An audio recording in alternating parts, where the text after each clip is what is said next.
This story happened a few years back, when I was in 8th grade. I was staying at my grandmother's house for a week, while my parents went out of town for business. My parents both worked at the same company, and about 3 or 4 times a year, they would go out of town. When they did, me and my sister, who is 8, would always stay with my grandmother. She lived on the other side of town. What I mostly did when I stayed at her house was play video games the whole time. I didn't mind it. I stayed in a guest room, and my sister stayed in another guest room.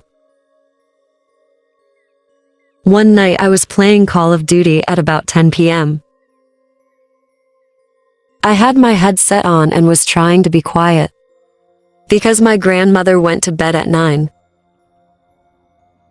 I was just about to start another game, when I thought I heard a noise come from my room. I lifted up my headset and looked around, expecting to see my sister, but I saw nothing. I went back to my game and forgot all about it. About 10 minutes later, I heard my sister screaming.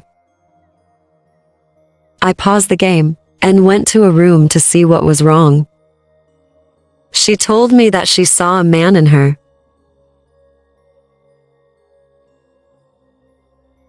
I was a little concerned to hear this, but I also didn't really believe it.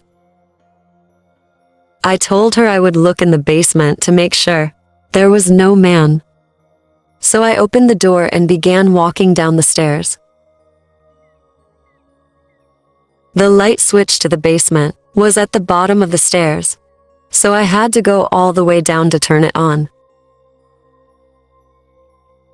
When I got to the end, I reached for the light switch and turned it on. I immediately saw a man staring right at me, about 10 feet away. I sprinted back up the stairs at full speed and slammed the door. Then I ran to my sister's room and took her to my grandmother's. That was right next to it. We got in and locked the door. It was the only bedroom that had a lock on it, and thankfully, my grandmother had left it unlocked that night. Right after I locked the door shut behind me, we heard the basement door slowly open. My grandmother started to wake up and asked what was going on. My sister told her to be quiet and then whispered to her. I stayed by the door. I heard the man's feet walking down the hall to the living room and then the kitchen. He was walking pretty slowly. I saw that. My grandmother got the phone to call the police.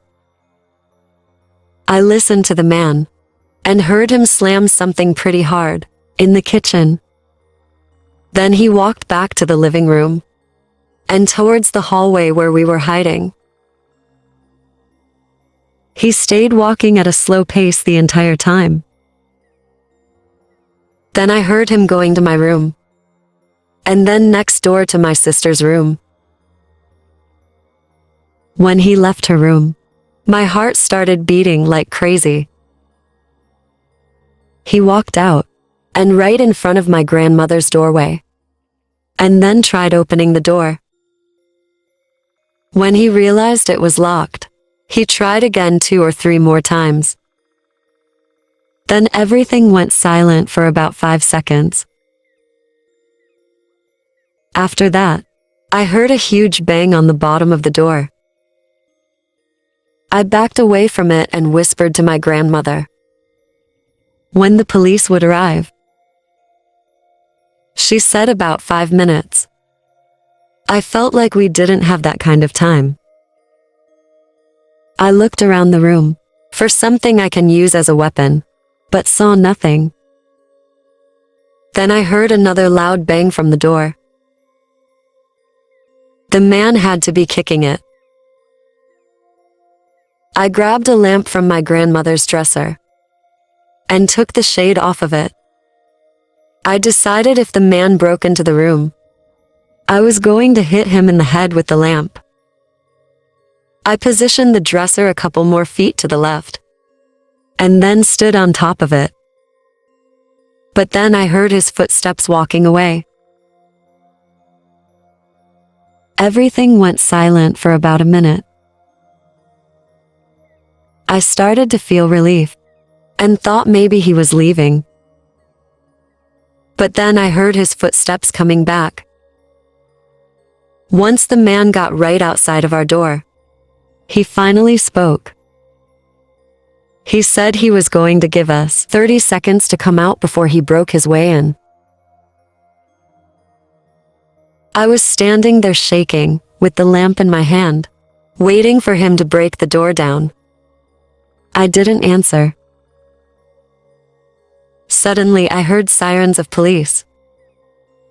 Then I heard the man run away, and I heard a few loud noises of things falling down. And then I heard commotion outside.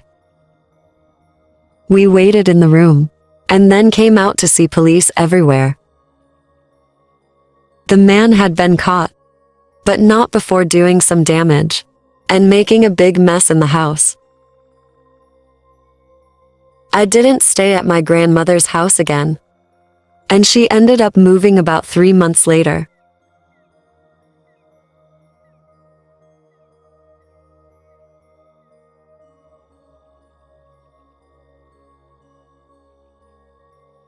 For some background on this story, I'm a 20-year-old female. This took place 3 years ago, when I was in high school. My best friend's name is Amanda. And when we were in high school, we used to hang out at each other's houses all the time. The nice thing about our houses was that we only lived about a mile from each other. And our neighborhoods were separated by just a little woods and a river that ran through our city. To get to her house was just about a 15-minute walk on a path through the woods. It was nice because I didn't need to drive. On this day, we hung out after school at Amanda's house. And at about 9 p.m. I left to go home. It was dark out, and it was a little creepy to walk through the woods at night, because it was a pretty dense woods. But I had done it several times before, and nothing ever happened, so I wasn't too worried. I walked about 5 minutes down the path when it started to rain. I began jogging so that I would get home faster. Then I approached a turn on the path. And when I went around the corner, I was surprised to see a man just standing there, barely off the path. I've frozen my place. He was wearing a jacket with the hood up, and was just standing there looking down.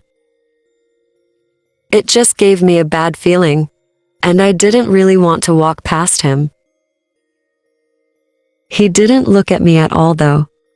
I don't know if he noticed me. Maybe because of the rain he couldn't hear me. I stood there for about 10 seconds, deciding whether I should walk past him or not, but I decided to go back to my friends and ask her to give me a ride home. As soon as I started walking the other direction, I heard the man start to move. I walked at fast pace and looked over my shoulder and saw him turning the corner. Then I started to run. If I ran, it would only take me about a minute to get back. I just hoped the man wasn't chasing me. I ran all the way back to my friend's house, without looking back. When I made it, I knocked on her door like crazy. She came to the door and asked me what was wrong. I told her that I thought a man had been following me in the woods.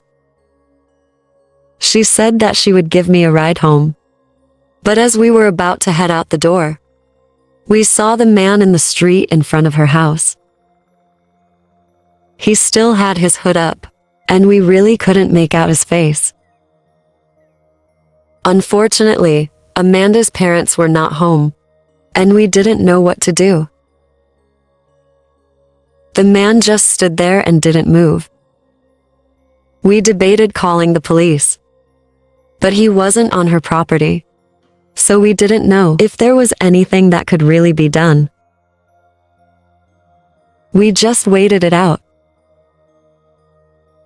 He would occasionally pace back and forth a little bit, but pretty much just stood there.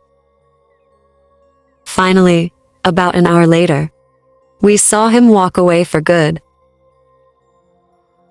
We waited another 10 minutes before leaving.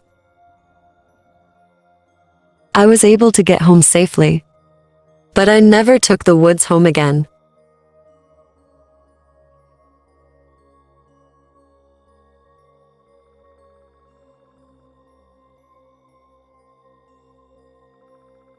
Three years ago, I moved into a new house due to switching locations for work. It was a temporary thing, so I would only be living there for about a year. But I still put a lot of effort into finding a nice house for a good price. The house was about 40 years old that I found. It looked pretty nice and had what I was looking for, the good deal, and I was able to get it. When I moved in, I was really enjoying it. Until about a week into living there. It was a Friday afternoon, and I noticed the car drive down my street really slow, and then park right across the street from me. I didn't have neighbors across the street, so it was a little concerning to see a car parked there. I waited to see if the person would get out, but they didn't. They just sat there. I saw them turn their head and look at me. I couldn't make out the details, but I saw that it appeared to be a man. I decided to forget about it and went back to what I was doing. When I came back about 20 minutes later, the car was still there with the man, and he was looking at my house. We made eye contact for a split second, and then he drove away. I thought it was suspicious, but it wasn't a big deal. I tried to forget about it. But the next day the car came back again. You did basically the same thing. Just sat there watching my house. And you drove away about 20 minutes later. There was a few days where I didn't see it. But then it came back a third time. This time, I decided to go out and confront whoever it was. But when I walked out of my house towards the car, it immediately drove away. I went back inside after that. Later that night, I was watching TV when I heard glass breaking. It came from my basement and from the backside of my house. I immediately suspected a break-in, and I suspected that man, of course. So I called the police. I ran to my room and shut the door. I heard the man start to walk up my stairs and get closer. I shouted from my doorway that I called the police to try to scare him off. Instead, he screamed, saying, "Where is she?" at the top of his lungs. I was pretty confused. Then he cursed at me. I shouted that I had a gun. I really didn't, but I was hoping that that would work to scare him off. Instead, he responded by telling me to shoot him then. And he started banging on my door and trying to open it. I figured the man had to be insane. And I knew the police would arrive soon. So I decided to climb out the window of my room. I opened it and jumped out. It wasn't that far of a drop, and I was able to jog across my backyard to the next street over. I waited and didn't hear anything. I figured the man was still in my house. Then I started to hear sirens coming from the distance. I waited about a minute, and then I felt it was safe to go back. When I arrived back at my house, I saw police everywhere, and they had taken the man into custody. I talked to the police, and they showed me that the man had broken my door off the hinges to my bedroom. He also caused some damage inside the room. I figured the man was just crazy, until I got a phone call a couple days later. It was from the previous owner of the house. She started apologizing to me over and over again. She said that the man that broke into my house was her crazy ex-boyfriend. She told me she left him about a year ago because of his drug addiction, and she moved because he had violated a restraining order against her by stalking her. She didn't let him know that she moved out, of course, so he thought that she still lived at my house.